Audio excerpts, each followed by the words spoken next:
¿Qué partido de la oposición no ha recibido el sobrenombre de comunista por sus adversarios en el poder? ¿Qué partido, a su vez, no ha lanzado tanto a los representantes de la oposición más avanzada como a sus enemigos más reaccionarios el epíteto sangrante de comunista? Esto escribió Marx en el Manifiesto del Partido Comunista en 1848. Parece ridículo lo actual que sigue siendo el pasaje. Solo podríamos cambiar el hecho de que ya no solo se acusa a los partidos de oposición de comunistas, sino también a los partidos gobernantes. Es imposible negar que esta simplificación hoy en día abunda en el debate público, en los medios de comunicación y en las redes sociales, donde el comunismo o el socialismo es igual a los estados de bienestar del siglo XX, o peor aún, se lo asocia al liberalismo cultural, o incluso la ridiculez de asociarlos al fascismo y al nazismo. Por lo que este video nos proponemos definir y explicar las nociones de dictadura, de proletariado, socialismo y comunismo. Primero que nada tenemos que hablar del Estado. Es importante aclarar, debido a los prejuicios instalados sobre los comunistas, que no es que nosotros queremos un Estado gigantesco, pero tampoco su destrucción inmediata. Nuestra meta es llegar a una sociedad donde éste se extinga una vez ya cumplida su función histórica. El Estado no es más que una máquina de represión de una clase sobre la otra, por lo que el proletariado debe tomar el poder de este para erigirse como una clase dominante transitoria y abolir las relaciones de producción capitalistas una vez estas queden atrasadas respecto al grado de desarrollo de las fuerzas productivas, expropiando los medios de producción y centralizando el capital en manos del Estado, es decir, transformando la propiedad privada en propiedad colectiva de la clase trabajadora a través del Estado controlado por el partido representante de esta, el Partido Comunista, eliminando así las clases sociales. En este punto el Estado queda obsoleto como herramienta de dominación de una clase sobre la otra y se extingue. Engels dice al respecto: el Estado es, más bien, un producto de la sociedad al llegar a una determinada fase de desarrollo, en la confesión de que esta sociedad se ha enredado consigo misma en una contradicción insoluble, se ha dividido en antagonismos irreconciliables que ella es impotente para conjurar. El Estado es el producto y la manifestación del carácter irreconciliable de las contradicciones de clase, es un órgano de dominación de clase, de opresión de una clase por otra, es la creación del orden que legaliza y afianza esta opresión, amortiguando los choques entre las clases. Como el Estado nació de la necesidad de tener a raya los antagonismos de clase, y como al mismo tiempo nació en medio del conflicto de estas clases, el Estado es, por regla general, de la clase más poderosa, de la clase económicamente dominante, que con la ayuda de él se convierte en clase políticamente dominante. Esto lo podemos ver claramente cuando hay un conflicto entre trabajadores y patrones. ¿A quién va a acudir al rescate del Estado mediante las fuerzas policiales en una huelga por despidos o pidiendo un aumento de salario? De este modo, el Estado no actúa como un árbitro neutral entre individuos abstractos, sino como un garante del orden existente, interviniendo con mayor fuerza allí donde ese orden es desafiado y con mayor flexibilidad allí donde se lo reproduce. Yendo a ejemplos más macro, podemos tener el caso histórico reciente de lo que fue la ley de medios, impulsada por los distintos poderes del Estado, no por el Poder Ejecutivo, aprobada por el Poder Legislativo en ambas cámaras, avalada por la justicia, que un monopolio decidió no cumplirla. Está el histórico 7 de diciembre, cuando se había establecido la fecha límite para que las empresas, todos los grupos económicos, multimediáticos, que excedían el límite de propiedad de medios de comunicación, tenían que venderlos para adecuarse al nuevo límite que se había impuesto. Los grupos económicos más pequeños se fueron adecuando a la ley, pero llegó el 7 de diciembre y el monopolio Clarín decidió no cumplir la ley y no se pudo hacer nada al respecto. Esto es un ejemplo de cómo, si bien nosotros votamos representantes, estos representantes son impotentes en última instancia ante el poder económico, el poder real. Nosotros podemos ver en la página organismo del gobierno que corresponde a los aportes de los partidos políticos, podemos ver los aportes legales de distintos grupos económicos que apoyan a determinados partidos políticos, y nosotros ahí podemos deducir para qué sectores económicos esos partidos políticos van a legislar. No es para sus votantes, sino que es para sus financistas. Ese es el mecanismo de la dictadura del capital. Y yendo a un plano más global, el caso que no fue reciente, pero que recientemente se filtraron una serie de documentos acerca del caso Epstein, ¿no? Que es, yo creo, la demostración cabal de que la gente que personifica al capital más concentrado se siente totalmente fuera de la ley ante cualquier Estado que quiera venir a reprimirlos, porque ellos son los que tienen el verdadero poder, el poder económico, y a través de los mecanismos de financiamiento, de soborno, de extorsión, se hacen a través del Estado, del poder político. La dictadura del proletariado. Una vez entendida la esencia del Estado, queda claro que la democracia liberal es una mentira. Es simplemente el mecanismo de elección de los representantes políticos del Estado que administran la dictadura del capital. El verdadero poder de los capitalistas es de facto.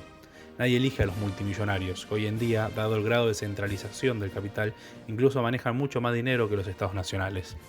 La Revolución Francesa impuso el sistema político de la clase que ya se había vuelto dominante en la Revolución Industrial.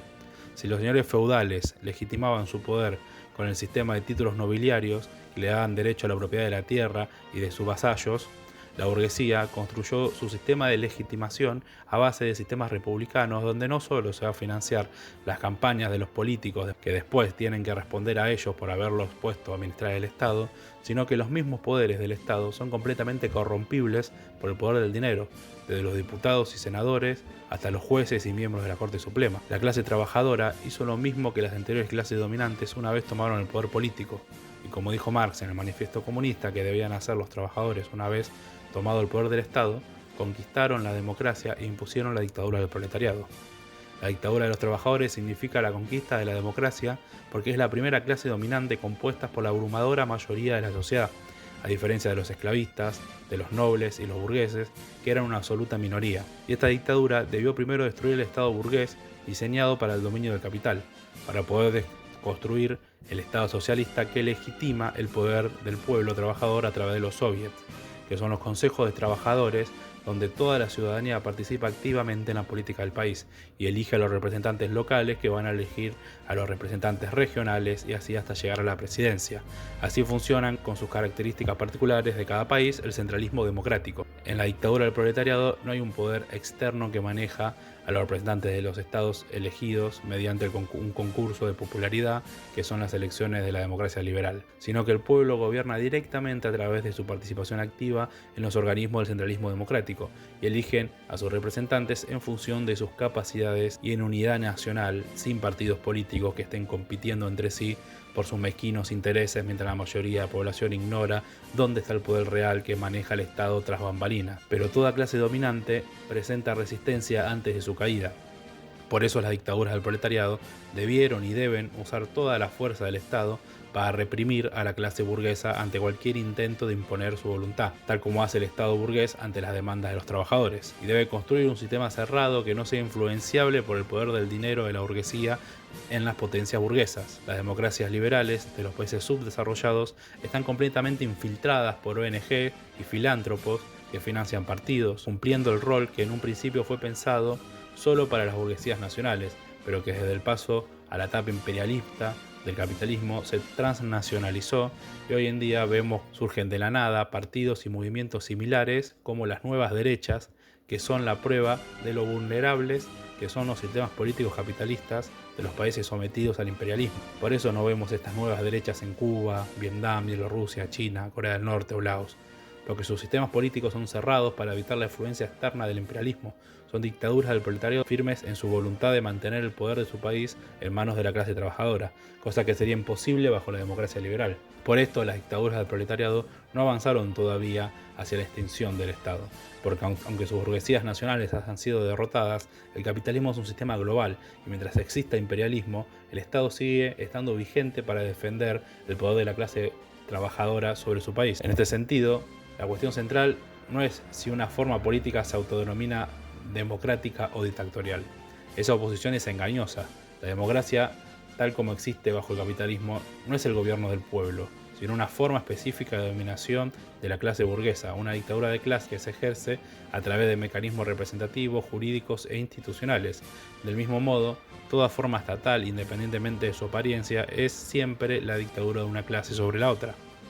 Por eso la llamada dictadura del proletariado no es una excepción autoritaria frente a la supuesta normalidad democrática, sino la afirmación consciente de que toda sociedad de clases implica una dictadura de clase. La diferencia fundamental es que el proletariado, como clase dominante, no busca perpetuar su poder, sino abolir las condiciones materiales que hacen necesaria la existencia de clases y con ellas el propio Estado. Cuando las relaciones de producción que generan las clases desaparecen, el Estado pierde su función represiva y política. Ya no hay una clase que deba someter a la otra. En ese momento el Estado no es derrocado por decreto ni sustituido por otro aparato, sino que se extingue, dejando paso a otra forma de organización social. Así, el análisis de democracia o dictadura es engañoso. El análisis que sirve para entender nuestra realidad es el de la lucha de clases, las relaciones materiales que la producen. Todo lo demás, formas jurídicas, regímenes políticos, constituciones, no son más que expresiones históricas de esa realidad fundamental. El capital. Antes que nada, es necesario entender qué es el capitalismo, el modo de producción actual. El marxismo distingue a la especie humana por su potencialidad para actuar sobre su entorno. Tiene la capacidad de transformar a este en un medio para sí mediante el trabajo. Esto es, mediante el gasto de fuerza humana, regida de manera consciente y voluntaria, que se aplica sobre un objeto exterior a fin de transformarlo en un valor de uso para la vida humana. Como integrantes específicas del trabajo humano, la conciencia y la voluntad pueden avanzar en su propio desarrollo tanto como se desarrollan las fuerzas productivas materiales. La unidad orgánica de los trabajos individuales es el trabajo social y toma la forma concreta de relaciones sociales de producción. Como estas relaciones sociales son un atributo del trabajo social, es decir, de esta unidad orgánica de trabajos individuales, no tienen cómo avanzar en su desarrollo más allá de lo que demanda de ellas la materialidad misma de las fuerzas productivas de la sociedad en cada momento. Por esto, la historia natural del ser humano no es sino la historia del desarrollo de las fuerzas productivas materiales del trabajo y de las formas sociales concretas con que este desarrollo se rige. El capitalismo es la forma social concreta de las sociedades humanas en el momento histórico en el que vivimos, y el capital funciona como el metabolismo social de esta sociedad. Las relaciones sociales de producción es lo más superficial que podemos ver en esta sociedad, es decir, los roles que cumplen las personas en el metabolismo social. Hay capitalistas que poseen los medios de producción en la era industrial y los trabajadores que, desposeídos de estos, venden su fuerza de trabajo al capitalista para subsistir a cambio de un salario.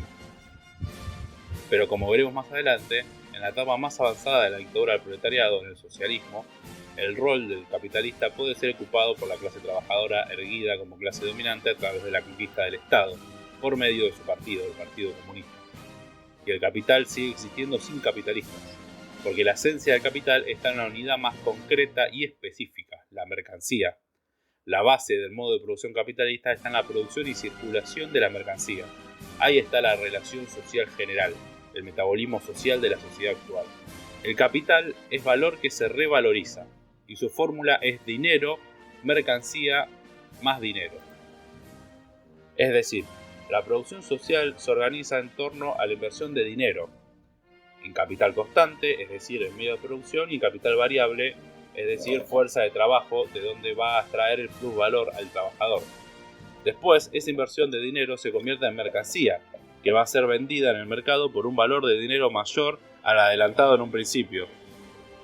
Este ciclo de producción y circulación de mercancías y revalorización del valor a través de la explotación del trabajo asalariado es el metabolismo que reproduce nuestra sociedad actual.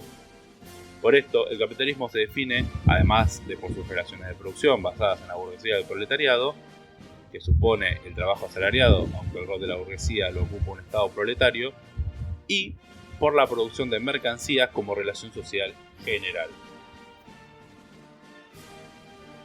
El socialismo. Ahora, el socialismo es una etapa de transición entre el capitalismo y el comunismo.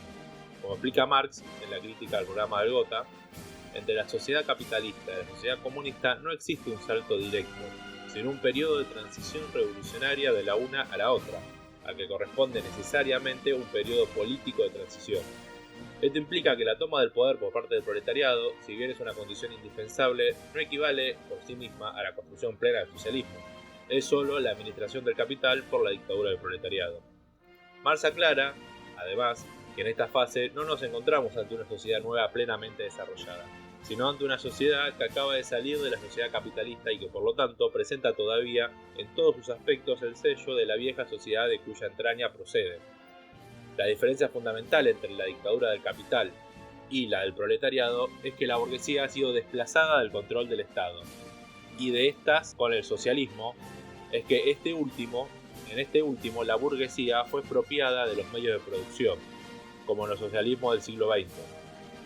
Aunque persisten formas heredadas del viejo orden, como el derecho burgués, que Marx lo describe como un derecho desigual, ya que el derecho no puede ser nunca superior a la estructura económica ni al desarrollo cultural de la sociedad por ella condicionado. En regiones como América Latina, donde hay un desarrollo de las fuerzas productivas limitado, es tarea de la clase trabajadora desarrollar las potencias del capital que los capitalistas no pudieron desarrollar por su sometimiento al imperialismo, que asignó a nuestros países el rol de proveedores de materias primas para sus propias industrias, dejando unas arcaicas oligarquías terratenientes como clases dominantes en la región, que mantuvieron en el subdesarrollo a sus países con atrasadas economías agrarias. En este punto resulta clave recuperar también lo que Marx expone en el Manifiesto Comunista sobre el papel histórico del capitalismo. Lejos de condenarlo desde una perspectiva moral, Marx reconoce que la burguesía ha desempeñado un papel profundamente revolucionario, señalando que ha creado fuerzas productivas más numerosas y más colosales que todas las generaciones pasadas juntas, transformando radicalmente la producción, la ciencia y la técnica. Precisamente por ello,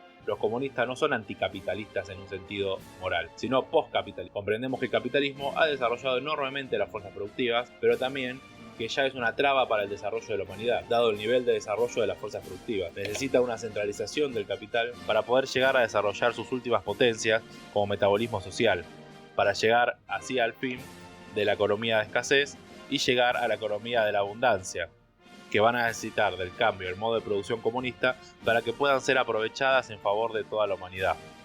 El socialismo, entonces, no es la negación abstracta del capitalismo, sino el proceso histórico mediante el cual esas contradicciones son superadas, permitiendo el pleno desarrollo del proletariado como el de las fuerzas productivas de cada nación.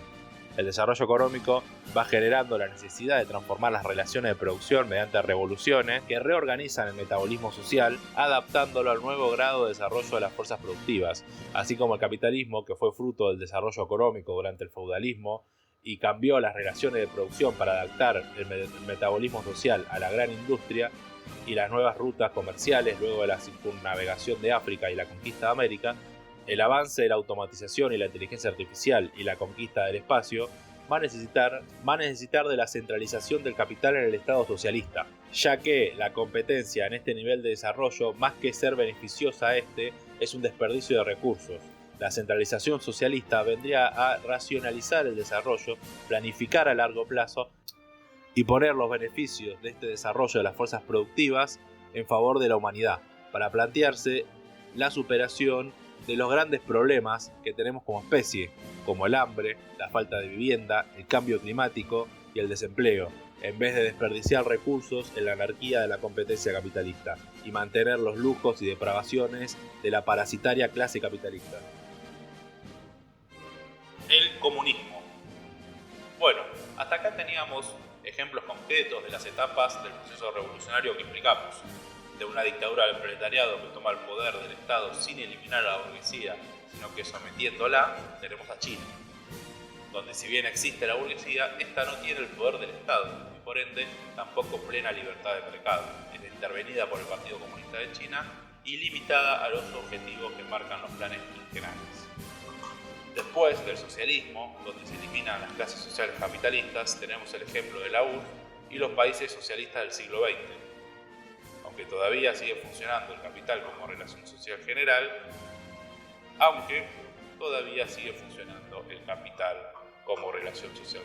que organiza el metabolismo social y por ende también el trabajo asalariado y la producción de mercancías. Con el comunismo llegamos a la etapa final del proceso revolucionario, una sociedad sin clases, en la que el Estado se extingue y rige el principio formulado por Marx de cada cual según su capacidad, a cada cual según su necesidad. Etapa que todavía nunca vimos porque no están dadas las condiciones materiales para su existencia. ¿Qué significa esto? que todavía no se puede superar el metabolismo social basado en el capital como relación social general, porque todavía vivimos en economías de escasez. Todavía faltan desarrollarse las fuerzas productivas para llegar a la superación total del capitalismo. Cualquier intento de forzar la historia llevaría al fracaso, como pasó con los socialismos del siglo XX, que si bien tuvieron logros sociales que nunca más volvieron luego de la caída del bloque del Este, como la eliminación del hambre, de la pobreza, del desempleo, de la falta de vivienda, las fuerzas productivas en esos países se desarrollaron mucho más lentas en comparación de los países capitalistas, porque se apuraron en la distribución, sin saber que la clase capitalista todavía tenía potencial por desarrollar. Cosa que entendió el Partido Comunista de China y que los resultados están a simple vista. Recién una vez que la clase capitalista ya no pueda seguir desarrollando la economía y sea necesaria la expropiación de esta en manos de la clase trabajadora personificada en el Estado socialista, recién se va a poder avanzar de etapa. Y una vez que el Estado cumpla su rol histórico de desarrollar las potencias del capital, que va a seguir existiendo aún después de la extinción de la clase capitalista, como pasó en la URSS y los países socialistas del siglo XX, y desarrolle para ello también todas sus propias potencias históricas como Estado, y lleguemos a una economía de la abundancia donde se pueda pedir de cada cual según su capacidad y se le puede dar a cada quien según su necesidad, sin ser percibido como una injusticia por parte de la sociedad, recién ahí se va a poder extinguir el capital como metabolismo social y con ellos el Estado, llegando a la humanidad, a la sociedad comunista, donde el ser humano va a ser por primera vez verdaderamente libre y va a poder dejar atrás la prehistoria de la humanidad llena de explotación, guerra, hambre e injusticias de todo tipo. Solo entonces los hombres, liberados de los innumerables horrores, bestialidades, absurdos y vilezas de la explotación capitalista, se va a poder habituar poco a poco a la observación de las reglas elementales de convivencia, conocidas a lo largo de los siglos y repetidas desde hace miles de años en todos los preceptos. A observarla sin violencia, sin coacción, sin subordinación, sin ese aparato especial de coacción que se llama el Estado, porque bajo el comunismo no hay nadie a quien reprimir, nadie en el sentido de clase, en el sentido de una lucha sistemática contra determinada parte de la población. Nosotros no somos utopistas y no llegamos en modo alguno y no negamos en modo alguno que es posible e inevitable que algunos individuos cometan excesos, como tampoco negamos la necesidad de reprimir tales excesos. Pero en primer lugar, para esto no hace falta una máquina especial de represión. Esto lo hará el mismo pueblo armado, con la misma sencillez y facilidad con la que un grupo cualquiera de personas civilizadas, incluso en la sociedad actual, separa a los que se están peleando o impide que se maltrate a una mujer. Y en segundo lugar, sabemos que la causa social más importante de los excesos, consistentes en la infracción de las reglas de convivencia, es la explotación de las masas, la penuria y la miseria de estas para con el pueblo, y la impunidad para con los explotadores. Al suprimirse esta causa fundamental, los excesos comenzarán inevitablemente a extinguirse. Ahora, así como dividimos la dictadura del proletariado en dos etapas, por la experiencia revolucionaria del último siglo, en dictadura del proletariado bajo el capitalismo, con el proletariado como clase dominante, y la dictadura del proletariado bajo el socialismo, sin clases sociales pero con la persistencia del capital como relación social general, Marx divide al comunismo en dos fases. En la primera fase se elimina el capital como relación social general. Ahí es donde recién podemos hablar de comunismo.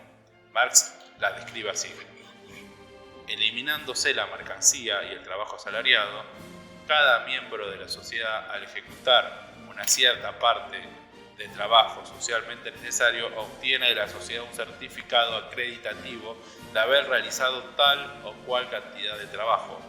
Por este certificado recibe de los almacenes sociales de artículos de consumo la cantidad correspondiente de productos. Deducida la cantidad de trabajo que pasa al fondo social, cada obrero, por lo tanto, recibe de la sociedad lo que entrega a esta. Esto, a simple vista, puede parecer muy parecido al trabajo asalariado, pero no lo es. Acá se elimina la mediación de la mercancía entre la producción y el consumo. Se elimina la enajenación del trabajador del fruto de su trabajo. Los certificados difieren del dinero porque no son una representación de valor que el trabajador obtiene por vender su fuerza de trabajo como una mercancía, que se valida en el mercado comprando otros valores de otros productores. En la primera fase de la sociedad comunista rige el principio de a cada cual según su trabajo, por lo que recibe de la sociedad directamente según lo que aportó. Y estos no circulan como dinero, no se pueden acumular, no se puede transformar en capital. No hay ganancias, no hay plusvalía, hay redistribución. El trabajador deja de ser un productor privado de mercancías y pasa a apropiarse directamente del fruto de su trabajo sin intermediación del mercado. No hay dinero, no hay precios, no hay compra-venta de mercancías, no hay trabajo asalariado. Pero sigue existiendo mediación por el valor, ya que todavía no se puede superar de todo el derecho burgués, que como todo derecho presume desigualdad, ya que significa la aplicación de un rasero igual a hombres distintos. Y aún no hay una economía que permita una aceptación del principio a cada cual según su necesidad, de cada cual según su trabajo. Porque como dijimos antes, el derecho no puede ser nunca superior a la estructura económica y al desarrollo cultural de la sociedad por ella condicionado. Sin embargo, ya rige el principio socialista de el que no trabaja no come. En esta fase, el Estado queda reducido a sus funciones de registro y control, a cargo de los obreros armados que van a sustituir a los burócratas y políticos. Deja de ser un Estado político. Las funciones públicas perderán su carácter político y se convertirán en funciones puramente administrativas. Este registro y control por parte de todo el pueblo será universal y nadie podrá rehuirlo. No habrá escapatoria posible para las prácticas de corrupción. Sobre la fase superior de la sociedad comunista, Marx prosigue. En la fase superior de la sociedad comunista, cuando ya se ha desaparecido la subordinación esclavizadora de los individuos a la división del trabajo y con ella, por lo tanto, el contraste entre trabajo intelectual y trabajo manual, cuando el trabajo no sea solamente un medio de vida, sino la primera necesidad de la vida, cuando con el desarrollo múltiple de los individuos crezcan también las fuerzas productivas y fluyan con todo su caudal los manantiales de la riqueza colectiva, solo entonces podrá rebasarse totalmente el estrecho horizonte del derecho burgués y la sociedad podrá escribir en sus banderas de cada uno según sus capacidades, a cada uno según sus necesidades. El Estado podrá extinguirse por completo cuando la sociedad ponga en práctica esta regla, es decir, cuando los hombres estén ya tan habituados a guardar las reglas fundamentales de convivencia y cuando el trabajo sea tan productivo que trabajen voluntariamente según sus capacidades. El estrecho horizonte del derecho burgués, que obliga a calcular con rigor para no trabajar ni media hora más que otro y para no recibir menos salario que otro, este estrecho horizonte quedará entonces rebasado. La distribución de los productos no obligará a la sociedad a regular la cantidad de artículos que cada cual reciba. Todo hombre podrá tomar libremente lo que cumpla sus necesidades. Cuando más completa sea la democracia, más cercano estará el momento de que deje de ser necesaria. Cuanto más democrático sea el Estado formado por obreros armados y que no será ya un Estado en el sentido estricto de la palabra, más rápidamente comenzará a extinguirse todo Estado. Al tomar el poder del Estado y dirigirse como clase dominante, al aniquilar a la burguesía, luego al capital y con él al representante político general del capital social, el Estado, la clase obrera alcanzará también su propio fin, dando paso a un nuevo modo de organización general del trabajo social, el más elevado que podemos imaginar respecto a la necesidad natural esencial del ser humano de ampliación de su potencialidad para apropiarse del medio a través de la capacidad de actuar sobre él, transformándolo en un medio para sí a través del trabajo social. Se trata de la organización consciente general del proceso de producción de la vida social. La libre individualidad asociada ha pasado a ser la relación social general, superando la apariencia de libertad del trabajador enajenado doblemente libre que adopta su conciencia, la de ser libre en el sentido de no estar sometido a la dependencia personal, pero libre de la posesión de los medios de producción, por lo tanto forzado al trabajo. Con la superación del modo de producción capitalista comienza la plena realización del ser humano y por lo tanto se supera verdaderamente la prehistoria de la humanidad. El trabajador se convierte por primera vez en un individuo. no ya formalmente, sino realmente libre, y más precisamente en un individuo libremente asociado. Marx escribe en el borrador de elementos fundamentales para la crítica de la economía política: las relaciones de dependencia personal son las primeras formas sociales, en las que la productividad humana se desarrolla solamente en un ámbito restringido y en lugares aislados. Acá tenemos todo lo que es el esclavismo, por ejemplo. La independencia personal fundada en la dependencia respecto a las cosas es la segunda forma importante que llega a constituirse un sistema de metabolismo social general, un sistema de relaciones universales, de necesidades universales y de capacidades universales, en la etapa actual en la que vivimos. La libre individualidad, fundada en el desarrollo universal de los individuos, en la subordinación de su productividad colectiva, social, y en la subordinación de su productividad colectiva social como patrimonio social, constituye el tercer estadio. El segundo crea las condiciones para el tercero.